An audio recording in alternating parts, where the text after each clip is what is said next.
کتاب ایک عام آدمی کی سرگزشت ہے جو پاکستان بننے کے بعد سے اب تک جن حالات اور واقعات سے گزرا ہے اس کے اوپر یہ کتاب لکھی گئی ہے۔ اس کتاب کے دو حصے ہیں۔ ایک حصہ دی ایکسپیرئنس، ان حالات کا احاطہ کرتا ہے جن سے میں گزرا ہوں، اور دوسرے حصے میں دی اوپینینز، وہ میرے خیالات ہیں یا میرے رائے ہے مختلف معاملات پر، اور آخری جو کچھ چند ایک چیپٹرز ہیں اس میں میں نے ایک آدمی کی حیثیت سے مسائل کا حل پیش کیا ہے۔ کتاب لکھنے کی بنیادی وجہ ایک جھوٹ کو ایکسپوز کرنا تھا۔ میں ایسٹ پاکستان میں 1971 میں وہاں پہ موقع پہ آپریٹ کر رہا تھا اپنی یونٹ کے ساتھ، اور اس کے بعد میں نے کوئی 2.25 سال انڈیا میں گزار کر واپس پاکستان آیا۔ ایسٹ پاکستان میں جو فوج کی تعداد تھی وہ بہت کم تھی۔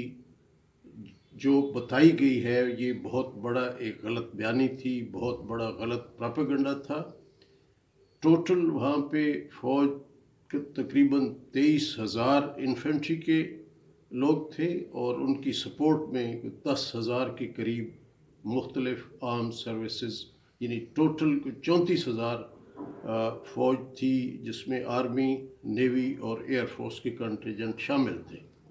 ان 34,000 کے علاوہ کچھ 10,000 لوگ اور مختلف کیٹیگریز میں تھے، جس میں کچھ سولین بھی شامل تھے۔ تو اس طرح قیدیوں کی کل تعداد 45,000 کے قریب بنتی ہے، اور نہ یہ 90,000 ہے نہ یہ 93,000 ہے جو پراپیگیٹ کی گئی۔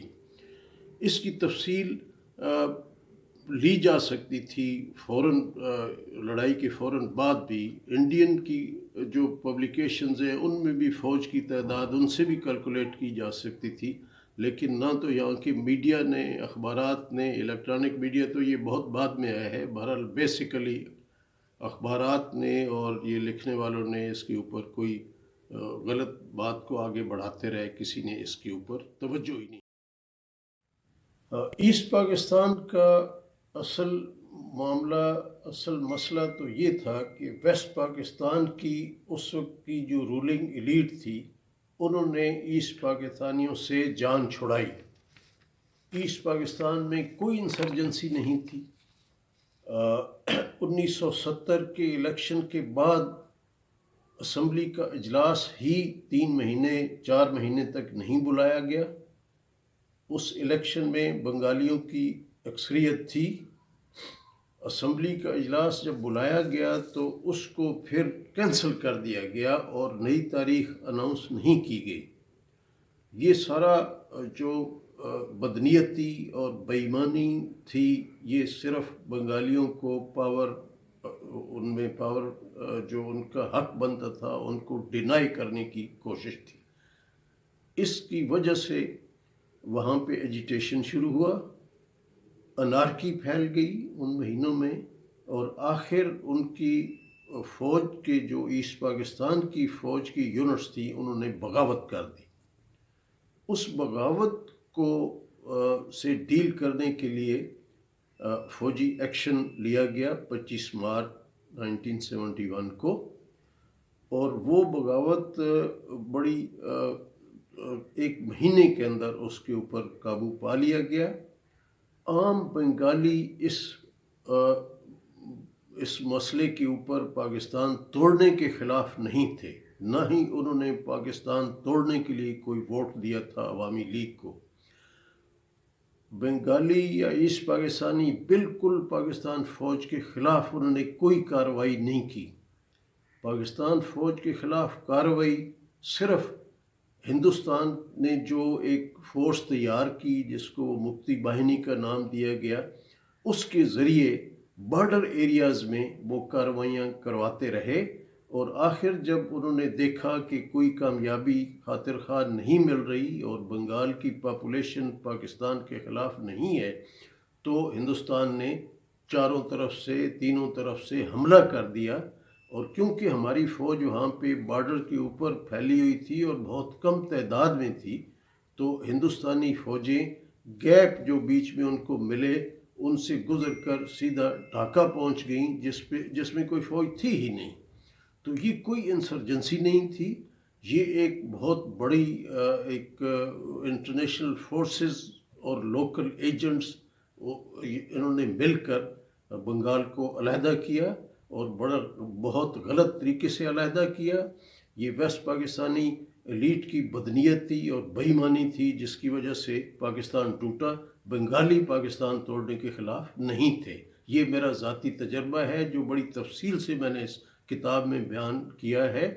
مجھ سے زیادہ کسی نے، جنہوں نے اس موضوع پہ لکھا ہے، کسی نے بھی مجھ سے زیادہ وہ علاقہ نہیں دیکھا، نہ اس عرصے میں اس ایریا میں آپریٹ کیا ہے۔ میں نے ڈھاکہ سے لے کر اپنی یونٹ کے ساتھ پہلے میگھالیہ کے بارڈر تک گیا ہوں، اس کے بعد آسام کے بارڈر تک گیا ہوں، اس کے بعد ویسٹ بنگال کے بارڈر تک گیا ہوں، اور اس پورے انٹیریئر ایریا میں مجھے کسی بنگالی نے بری نظر سے بھی نہیں دیکھا۔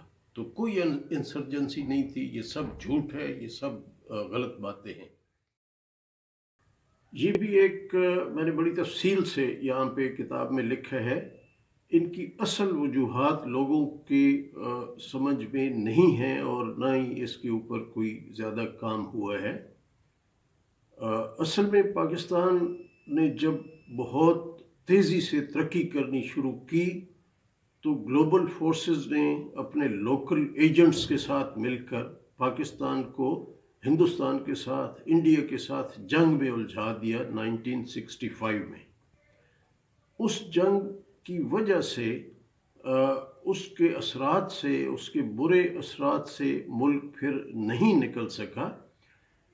1971 کی جو جنگ ہے وہ نتیجہ تھا، وہ کلمینیشن تھی اس پروسیس کی جو 1965 میں شروع کی گئی۔ اس کے بعد جو پاکستان کو استعمال کیا گیا روس کو توڑنے کے لیے، یہاں پہ حکمران چن کر لائے گئے، گلوبل فورسز نے ان کو یہاں پہ لا کے استعمال کیا اس ملک کو، پہلے روس کو توڑنے کے لیے، اور پھر اس علاقے کو آکوپائی کرنے کے لیے جنرل مشرف کو لایا گیا اقتدار میں، اور جنرل مشرف سے ایک ایسا کام کرایا گیا جو ہندوستان کو ایک ڈیپ پولیٹیکل کرائسس سے نکالنے کا تھا، اور وہ تھا کارگل۔ کارگل کے وجہ اور کانسیکوینسز میں نے اس میں بیان کیے ہیں۔